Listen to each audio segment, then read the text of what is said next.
نظریاتی زندگی گزاریں. اگر دوڑ دھوپ صرف بہترین گھر کی ہوتی، اگر دوڑ دھوپ صرف جائیدادیں بنانے کی ہوتی، اگر یہی کام ہوتا، میں کہا کرتا ہوں اگر دولت بڑی پیاری ہوتی نا تو سب سے زیادہ سیدہ فاطمہ کے گھر ہوتی. اگر یہ کوئی بہت اعلیٰ چیز ہوتی تو یہ تو وہ والا گھرانہ ہے کہ 3 دن چولہا نہیں جلا.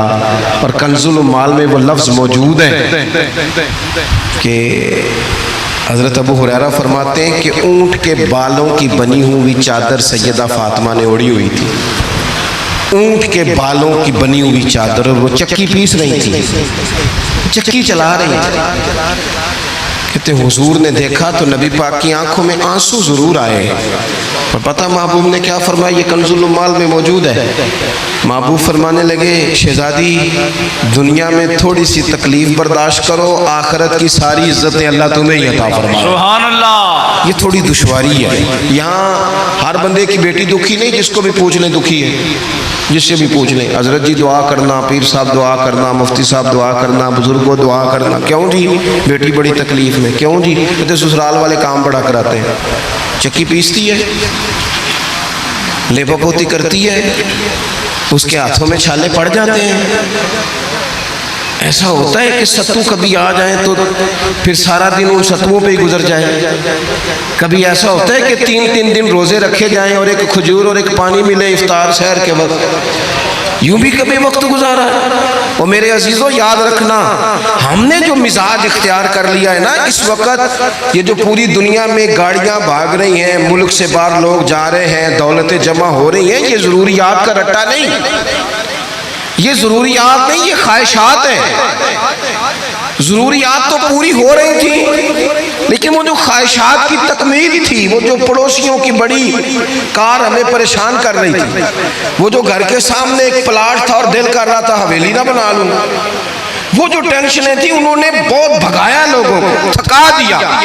نظریاتی زندگی، اور نظریاتی زندگی میں کچھ کرنے کا عہد، کچھ ارادہ کیا جائے کچھ کام کرنے کا. دیکھو سارے لوگ ساری ڈیوٹیاں تو نہیں کر سکتے. میں یہ مائک اپریٹ نہیں کر سکتا، تو پھر میرا خیال ہے مجھے اس بندے کی بھی قدر کرنی چاہیے جو اسے چلا سکتا ہے.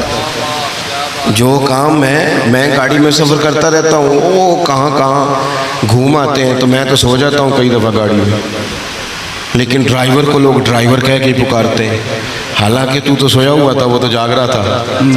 اس کی اہمیت کو سمجھنا چاہیے. ہم نہ زندگی میں کوئی بھی کام کریں، ایک تو کام کریں اور جو ایک کریں زندگی میں، لیکن ذرا سونا کر کے کریں. کوئی ایک مقصد بنا لیں، کوئی ایک مقصد ہو، کوئی ارادہ ہو، کوئی پروگرام ہو. نہ سمجھ آئے تو بخاری میں حدیث موجود ہے، ایک بوڑھی اماں حضور کی مسجد میں جھاڑو دیتی تھی. اور چلو کچھ کرتی تو تھی نا یار. اور دیکھو سعادت جھاڑو وہاں دیتی ہے جہاں 70,000 فرشتے سویرے آتے ہیں، 70 شام آتے ہیں. سبحان اللہ. سبحان اللہ. حضور کی مسجد شریف میں جھاڑو دیتی ہے خاتون. ہمارے ہاں تو خیر امام خطیب کی بھی کوئی قدر نہیں ہوتی، کوئی نہیں ہوتی. امام کبھی کو مشورہ دے لے تو کہتے ہیں اسلام زیادہ دیتا ہے، مولوی نواں لے آؤ، یہ مشورے زیادہ دیتا ہے، اس کو چینج کرو. اور مسجد کے خادم کی کوئی حیثیت، لیکن جو مسجد میں جھاڑو دینے کی فضیلت ہے نا، حضرت بابا فرید صاحب سے جب کو بندہ کہتا تھا نا دل بڑا پریشان ہے، تو بابا صاحب کہتے تھے مسجد میں جھاڑو دیا کر، اللہ سکون عطا کرے گا. سبحان اللہ. سبحان اللہ. مائک میں نہ بولیں جی، سنیں بات. مسجد میں جھاڑو دیا کر. اٹھ نہ فریدہ ستیا تے خلقت ویکھن جا، تے متے کوئی مل جائی بخشیا تے چل تم ہی بخشیا جا. اٹھ نہ فریدہ ستیا تے جھاڑو دے مسیت، اوے تو ستا ہے تے رب تے جاگدا ہے، تیری ڈاڈے نال پرید. اٹھنا کچھ کر. وہ خاتون چلو کوئی کام تو کرتی تھی نا.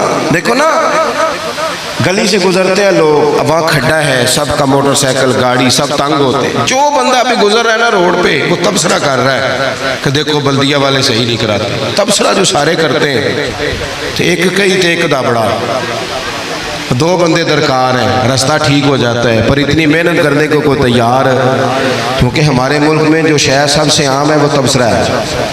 تبصرہ کرو صبح و شام جتنا ممکن ہے، تبصرے کرو، ڈیوٹی یہی ہے ہماری۔ وہ خاتون مسجد شریف میں جھاڑو دیتی تھی، کوئی زندگی کا مقصد تو بنایا، کوئی نظریہ تو ہے۔ صحابہ نماز پڑھ کے چلے جاتے، خاتون جھاڑو لیتی، حضور کی مسجد شریف میں جھاڑو دیتی، بیمار ہو گئی، قربان جائے، حضور تیمارداری کے لیے تشریف لے گئے، رات کو انتقال ہو گیا، ٹھنڈ کا موسم تھا، حضور کا حکم ہے جلدی تدفین کر دو، صحابہ نے تکلیف دینا مناسب نہ جانا، اس خاتون کی تدفین کر دی۔ سارا کچھ جاننے والے رسول جو فرش پہ کھڑے ہو کے عرش کی خبریں دے، وہ تشریف لائے اور آ کر کے پوچھا خبر کیوں نہیں دی مجھے؟ اس بوڑھی کے جنازے کی کوئی کام تو کرتی تھی نا، کوئی ڈیوٹی تو تھی نا، خبر کیوں نہیں دی؟ ویسے تو وارث جنازہ پڑھ لے تو دوسرا جنازہ جائز نہیں، وارثوں نے نہ پڑھا ہو تو دوسرا جنازہ پڑھا جا سکتا ہے، حضور تو خود وارث ہے نا ساری امت کے۔ بے شک تو رسول کریم قبر پہ کھڑے ہو کے فرمانے لگے صفے بناؤ، میں دوبارہ جنازہ پڑھاؤں گا، سبحان اللہ، میں دوبارہ جنازہ پڑھاؤں گا۔ کیوں؟ زندگی میں کوئی خدمات تو ہے نا، کوئی ڈیوٹی تو ہے نا۔ پہلے تو ہم کچھ کرتے نہیں، اور اگر کرتے بھی ہیں تو صرف دوسروں کا دھیان ہی رکھتے ہیں، دوسروں پر توجہ ہوتی ہے کہ فلانا فلانا، بھئی آپ اپنا کام کریں، کچھ زندگی میں کر گزریں، کوئی ڈیوٹی کریں۔ اگر زندگی نظریاتی ہوگی، دیکھو ڈھیر سارے لوگ ہوتے ہیں، نام میرا ہی شاید آئے گا کہ مدرسہ انہوں نے بنایا ہے، مسجد انہوں نے بنائی، میرا ہی نام آئے گا اگر کہیں میں بناؤں گا، لیکن زمین دینے والے کا بھی ایک کردار ہوتا ہے، اس میں نقشہ نویس کا بھی ایک کردار ہوتا ہے، اس میں ایک اینٹ خرچ کرنے والے کا بھی کردار ہوتا ہے۔ پھر وہ کام ختم نہیں ہوتا، سریا وہ لینٹر ڈالنے والے جو ہوتے ہیں ان میں جو سریا باندھنے والا ہے وہ بھی ایک قیمتی کردار رکھتا ہے۔ پھر کہتے ہیں الیکٹریشین کو بھی بلاؤ، پھر یہاں بھی کام ختم نہیں ہوتا، پھر اور اس کے گرد ڈھیر سارے لوازمات ہیں۔ جو بندہ جو کردار ادا کر، عالم اگر کتاب لکھ بھی دے تو ہو سکتا ہے کتابت نہ کر سکے، اور اگر کاتب بھی ہو سکتا ہے اسے پبلش نہ کر سکے۔ تو یہ کچھ نہ کچھ خدمات، کچھ نہ کچھ ڈیوٹیاں۔ حضرت مولا علی شیر خدا نے چھوٹی عمر میں کہا تھا یا رسول اللہ دین کی مدد بھی کروں گا، آپ کی حفاظت بھی کروں گا۔ 63 سال عمر پائی اور ہر میدان میں اگلی صفوں میں، ہر میدان میں اگلی صفوں میں، ہر میدان میں اگلی۔ حضور سے وعدہ کیا تھا یا رسول اللہ ڈیوٹی کریں گے، خدمت کریں گے۔ ہمارے ہاں یہاں تو منصوبہ بندی ہو رہی ہے، امام غزالی سے آ کے کسی نے کہا حضور کو بندہ مخلص ملتا ہی نہیں، یہ بھی غلط ہو گیا وہ بھی غلط ہو گیا، تو امام صاحب فرمانے لگے چل تو ہی مخلص ہو جا، تیری شکل میں تو کچھ لوگوں کو مخلص بندہ مل جائے، کچھ کر تو صحیح نا، صرف تبصرے۔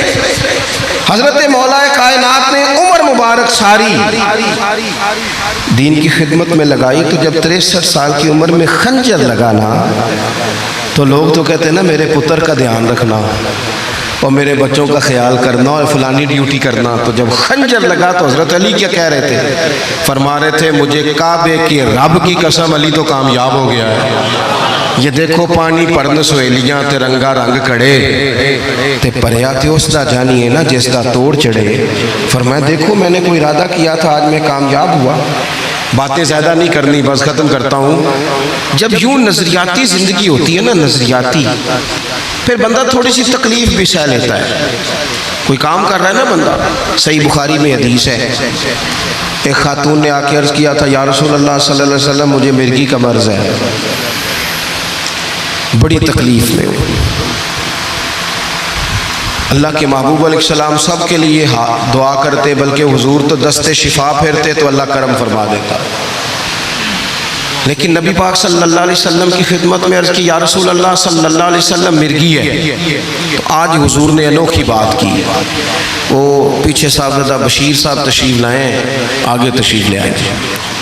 نبی پاک صلی اللہ علیہ وسلم نے نا جی آج نظریہ سمجھایا، توجہ ہے آپ دوستوں کی میری بات پر۔ حضور فرمانے لگے اگر تو کہے تو میں دعا کرتا ہوں اللہ شفا دے دے گا، اور اگر تو کرے صبر، معنی کیا ہے؟ مرگی کے ساتھ ہی گزارا کرے، اگر کرے صبر تو پھر میرا وعدہ ہے رب جنت عطا کرے گا۔ سبحان اللہ۔ ویسے ہم پیر صاحب کے پاس، سید صاحب کے پاس، بزرگوں کے پاس جائیں، پیر صاحب ہمیں کہیں کہ گوڑا ٹھیک کرانا ہے درد کے یہاں جنت چاہیے، ساڑھا کی جواب ہے اے گوڑے دا کچھ کرو نا جی، یہ سون نہیں دینا، یہی جواب ہے نا. لیکن نظریاتی لوگ نظریاتی ہوتے ہیں. نبی پاک صلی اللہ علیہ وسلم نے فرمایا کہ تو بتا، اگر تو کہے تو دعا کرتا ہوں اللہ شفا دے دے گا، اور اگر صبر کرے تو پھر تیرے لیے جنت ہے. اس خاتون نے 1 منٹ نہیں لگایا سوچنے پہ. یہ نظریاتی لوگ ہوتے ہیں.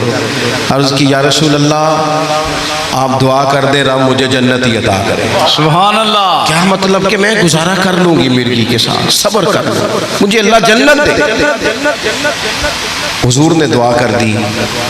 خاتون عرض کرنے لگی حضور جب مرغی ہوتی ہے تو جسم سے کپڑا ہٹ جاتا ہے، حیا آتی ہے، خاتون ہوں، عورت ہوں، تکلیف محسوس کرتی ہوں. محبوب نے دعا کر دی.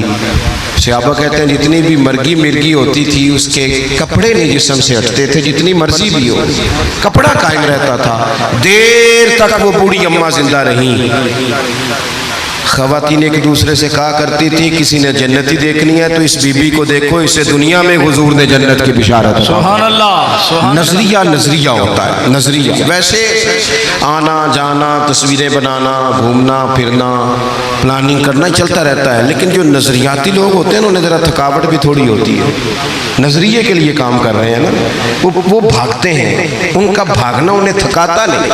جب آپ نظریاتی ہیں تو صبح قیامت پہ نظریاتی اور غیر نظریاتی لوگوں کا نتیجہ کیا ہے؟ یوم نحشر المتقین الی الرحمن وفدا. اللہ فرماتے ہیں یہ جو متقی ہوں گے نا انہیں رب کی بارگاہ میں پیش کیا جائے گا قیامت میں، پر مہمان بنا کے پیش کیا جائے گا. ان کا میزبان رب ہوگا، چونکہ انہوں نے زندگی تقوی میں گزاری، محتاط وقت گزارا. وَنُسُوقُ الْمُجْرِمِينَ إِلَىٰ جَهَنَّمَ وِرْدًا. اور یہ جو مجرم ہیں انہوں نے جرم کیے، من پسند زندگی گزاری، فرمایا انہیں پیاسے ہانک کے دوزخ میں پھینک دیا جائے. پیاس سے ہانکے جائیں گے جہنم کی طرف. اپنی زندگی میں کچھ ارادہ کریں. دیکھیں دھوپ چھاؤں آئے گی. ہمارے یہاں کچھ لوگ کہتے ہیں دھوکے بڑے ہیں جی، ہنسے کیسے. تو میں کہا کرتا ہوں کہ اتنی تکلیفیں کسی کو نہیں آئیں جتنی حضور کو آئی ہیں. پر آپ فرمان پڑھیں. حضرت حارث بن عبداللہ کہتے ہیں میں نے تو مدینے والے محبوب کو جب بھی دیکھا ہے مسکراتے دیکھا ہے. سارے کام 7 سال چلتے ہیں لیکن اپنی زندگی میں کوئی مقصد ہونا. یہ جن بزرگوں کے ہم آراس میں آتے ہیں نا، انہوں نے کوئی مقصد حیات بنایا. یہ مت سمجھنا کہ ساری زندگی پھولوں پہ گزری. یہ عرس وغیرہ یہ سارے کام بعد میں ہوتے ہیں. ورنہ ڈھیر سارے صوفیاء ایسے ہیں جنہوں نے روڑے کھا کے وقت گزارا، بڑے ٹھیک ٹھاک روڑے کھائے، بڑی تکلیفیں برداشت کی. اور ان کی اگر آپ تاریخ پڑھیں گے تو بڑا کچھ ان کے ساتھ کیا گیا، بڑے معاملات ہوئے. ایسا نہیں یہ شہادت گاہ الفت میں قدم رکھنا لوگ آسان سمجھتے ہیں مسلمان ہونا. یہ بڑا مشکل کام ہے، اس سے ہو کے گزرنا پڑتا ہے. لیکن ڈیوٹی کریں، کوئی کام کریں، کچھ اپنے ذمے لیں. جو ہم وقت گزار رہے ہیں نا جی، آپ یہاں کیوں بیٹھے کہتے ٹائم پاس کر رہا ہوں. تو میں کہتا ہوں اتنا ٹائم کہاں سے آیا جو آپ کو پاس کرنا پڑا. بہت سارے لوگ کہتے ہیں جی میں بور ہو رہا ہوں. تو میں کہتا ہوں یار بور ہونے کا ٹائم بھی تو ہونا چاہیے نا بندے کے پاس. آپ کے پاس ٹائم زیادہ ہے اس لیے بور ہو رہے ہیں، ہمیں تو ٹائم ہی نہیں ملتا بور ہونے کا. تو جب کوئی کام کرنا ہے آپ نے، جب آگے بڑھنا ہے، کچھ مقاصد حسنہ حاصل کرنا ہے، کچھ امور خیر سر انجام دینے، پھر زندگی میں ان کو طے کریں اور ان پر کام شروع کر دیں. دھوپ بھی آئے گی، چھاؤں بھی آئے گی، سکھ بھی آئیں گے، دکھ بھی آئیں گے، لیکن قافلہ رواں دواں رہنا چاہیے. اللہ تعالیٰ اس آستانہ نور کو ہمیشہ سلامت رکھے. میرا ایک اور جگہ پہ وعدہ تھا، مجھے وہاں آگے بڑھنا ہے. یہ جو محفلیں ہوتی ہیں یہ کبھی بھی ان کو شخصیات کی محفلیں نہیں بنانا چاہیے. ساری تقریری نظریے پہ کی ہے. محفلیں تو حضور کے نام کی، کوئی آئے گا کوئی جائے گا، یہ تو سلسلہ چلتا رہتا ہے. اس میں کبھی بھی یہ فوکس نہ کریں آپ حضرت کے لیے آئے ہیں، بزرگوں کے لیے آئے ہیں. میں نے جب وعدہ کیا تھا تبھی گزارش کی تھی کہ مجھے اتنے کو بجے آپ موقع دے دیں تاکہ مجھے آگے بڑھنا ہے. کسی دوست کو اٹھنے کی ضرورت نہیں. بزرگ بیٹھے ہیں، سادات بیٹھے ہیں، یہ ٹھیک نہیں ہوتا، اچھا نہیں ہوتا. اطمینان سے بیٹھے. آپ لوگ صرف وہ 2-4 ایک سنگی جو میرے ساتھ ہیں وہ تشریف لے جائیں گے. باقی مرتب پروگرام ہے وہ اپنی ترتیب سے آگے بڑھے گا. آخر دعوانا الحمدللہ.